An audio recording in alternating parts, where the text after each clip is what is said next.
அனைவருக்கும் வணக்கம். Welcome to my channel. எல்லோரும் எப்படி இருக்கீங்க ஃப்ரெண்ட்ஸ்? நல்லா இருக்கீங்களா? இந்த வீடியோவில் ரொம்பவே சூப்பரான டேஸ்டியான உளுத்தம்பருப்பு கேரட் பூரி எப்படி செய்கிறதுன்னு பார்க்கலாம். நம்மளோட இந்த சேனல் நீங்கள் இப்போ தான் ஃபஸ்ட் டைம் பார்க்குறீங்கன்னா நம்ம சேனல் உங்களுக்கு பிடிச்சிருந்தா மறக்காமல் ப்ளீஸ் ஃப்ரெண்ட்ஸ் சப்ஸ்கிரைப் பண்ணிக்கோங்க. அதோட பக்கத்தில் இருக்க பெல் பட்டனையும் ப்ரெஸ் பண்ணிக்கோங்க. இதனால் நம்மளோட எல்லா வீடியோஸையும் நீங்கள் மிஸ் பண்ணாமல் பார்க்கலாம். முதல்ல உளுத்தம்பருப்பு 1 கப் அளவுக்கு எடுத்து நான் ஏற்கனவே ஊற வச்சுருந்தேன். இது 4 மணி நேரம் போல் நான் ஊற வச்சுருந்தேன். தண்ணியை வடிச்சிட்டேன். இதில் கேரட் ஜூஸ் எடுத்து வச்சுருக்கேன். 2 கேரட்டை மிக்சியில் போட்டு நல்லா அரைச்சி வடிகட்டி அந்த தண்ணியை மட்டும் வச்சுருக்கேன். இப்போ ஒரு மிக்சி ஜாரில் இந்த உளுத்தம்பருப்போட கேரட் ஜூஸை ஊற்றி நம்ம நல்லா அரைச்சி எடுத்துக்கலாம்.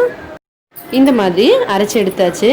இதில் ஒரு அரை ஸ்பூன் அளவுக்கு ஓமம் கொஞ்சம் கையில் இந்த மாதிரி தேய்ச்சிட்டு போட்டோம்னா நல்லா வாசனையாக இருக்கும். அதுக்காக இது ஆப்ஷனல் தான், நீங்கள் தேவைன்னா சேர்த்துக்கலாம், இல்லைன்னா வேண்டியதில்லை. அதோட சுவைக்கு ஏற்ற மாதிரி கொஞ்சமாக உப்பு, மிளகாத்தூள், மஞ்சத்தூள் சேர்த்துக்கலாம். இது எல்லாமே ஆப்ஷனல் தான். நீங்கள் கரம் மசாலா, சாட் மசாலா இந்த மாதிரி உங்களுக்கு நல்ல ஸ்பைஸியாக வேணும்னு நினச்சிங்கன்னா சேர்த்துக்கலாம். ஆனால் இது வந்து கொஞ்சம் சுவை கூட்டுறதுக்காக தான் நம்ம இது எல்லாமே சேர்க்குறோம். நம்ம வெறுமனா அப்படியே கூட செய்யலாம். வெறும் மஞ்சத்தூள் உப்பு மட்டும் போட்டு கூட கொஞ்சம் காரமாக இருக்கணும்னா நம்ம வந்து இந்த மாதிரி செஞ்சுக்கலாம். இதில் ஒரு 1/4 கப் அளவுக்கு கோதுமை மாவு சேர்த்துருக்கேன். சேர்த்துட்டு இது எல்லாத்தையும் ஒன்றா சேர்த்து நல்லா கலந்து நம்ம ஒரு சப்பாத்தி மாவு பதத்துக்கு கொண்டு வந்துடலாம். இதில் தேவையான அளவுக்கு நம்ம மாவு சேர்த்துக்கணும். பாருங்கள், இப்போ இன்னும் கொஞ்சம் கூட தண்ணியாக இருக்க மாதிரி இருக்குது. அதனால் இதில் நம்ம இன்னும் கொஞ்சம் கொஞ்சமாக கோதுமை மாவு சேர்த்து நல்லா பிசைஞ்சிக்கலாம். சப்பாத்தி மாவு பதத்துக்கு இதை கொண்டு வந்துடலாம்.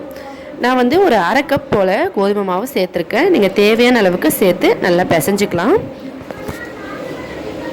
கையில் ஒட்டிக்கிட்டே இருக்கோம். நம்ம எல்லாத்தையும் பிசைஞ்சிட்டு பிறகு ஒரு 2 ஸ்பூன் எண்ணெய் ஊற்றி கடைசியாக எல்லாத்தையும் ஒன்றா திரட்டிடலாம். இந்த மாதிரி எல்லாத்தையும் ஒன்றா திரட்டி கொண்டு வந்த பிறகு சின்ன சின்ன பாலாக எடுத்து நம்ம திரட்டிக்கலாம். கொஞ்சமாக மாவு போட்டு எப்போவும் நம்ம எப்படி திரட்டுவோமோ அந்த மாதிரி திரட்டிக்கலாம். நல்ல மெல்லிஸாக நம்ம எப்பவும் பூரி எப்படி திரட்டுவோமோ அதே மாதிரி திரட்டிட்டு இந்த மாதிரி ஏதாவது ஒரு டிஃபன் பாக்ஸோ மூடியோ வச்சு கட் பண்ணிக்கலாம். இல்லைன்னா அப்படியே கூட செய்யலாம். ஒரு கடாயில் நல்லா எண்ணெய் ஊற்றி சூடு பண்ணிக்கிட்டு அதில் நம்ம திரட்டி வச்ச இந்த பூரியை போட்டுடலாம். இந்த மாதிரி போட்டுட்டு நம்ம பொரிச்சு எடுத்துடலாம். எப்போவும் எப்படி பூரி செய்வோமோ அதே போல் தான் நம்ம இதையும் செய்கிறோம். இது வந்து ரொம்பவே சாஃப்டாக இருக்கும். குழந்தைங்கள்லாம் பூரி கேட்டாங்கன்னா இந்த மாதிரி செஞ்சு கொடுக்கலாம். வீட்டில் எல்லாரும் சாப்பிட்லாம். உளுத்தம்பருப்பும் கேரட்டும் உடம்புக்கு ரொம்ப நல்லது. நம்ம இதே போல் எல்லா பூரியும் போட்டு எடுத்துடலாம். சுட்டு சாதாரணமாக நம்ம பூரி செய்கிறத விட இந்த மாதிரி உளுத்தம்பருப்புலேயும் கேரட் ஜூஸ் வச்சு செய்யலாம். இல்லைனா பீட்ரூட் ஜூஸ் இந்த மாதிரி எது வேணாலும் நம்ம சேர்த்து செஞ்சுக்கலாம். இது வந்து ரொம்ப நல்லது. நம்ம சாதாரண பூரியை விட இந்த மாதிரி செஞ்சு சாப்பிட்லாம். உடம்பு கை கால் வலிக்கிறவங்கலாம் உளுந்தம்பருப்பில் இந்த மாதிரி செஞ்சு சாப்பிட்லாம். ரொம்ப நல்லது.